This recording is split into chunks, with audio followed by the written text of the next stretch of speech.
So these are bearded irises. These are particularly tall bearded irises. And every August you want to clean these up. You want to take them and cut them back to a 6-inch fan, and you're going to weed out anything that's in the way as well. And very simple. Just grab the whole thing in your paw and just cut right across like that. And you're going to want to do that with all of them. And if there's any old flower stems like this, you're going to want to cut that off as well.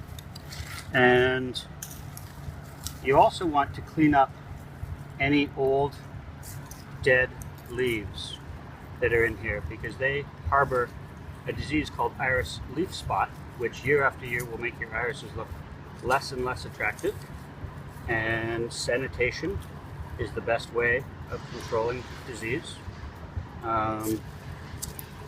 Every 3 to 5 years, tall bearded irises would like to be divided, and you get rid of all the old rhizomes that are rotten and so on. Just clean them up real good. You don't have to be awfully specific about it. Those spots there, that's the iris leaf spot. Now you can see that these have been reasonably well looked after because they don't have a whole lot of that spotting, but it can become quite debilitating and disfiguring and make what could be a lovely garden look not so good in the late summer. Irises are not a great, so you can see all these dead leaves that are in here. We want to clean all that up.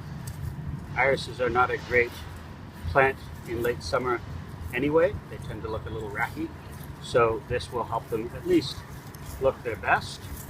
And the other thing about tall bearded irises, or bearded irises in general, because there are dwarf bearded irises and intermediate and so on, is that you want the rhizomes to be a little bit exposed. It's really tempting when you're putting down your mulch in the spring to mulch over the rhizomes, but if you do that, they tend to rot. So you want to leave those exposed wherever possible. A simple little task to do, and absolutely worthwhile, because irises, while they're a bit of a pain compared to some of the other perennials, they are beautiful, beautiful plants.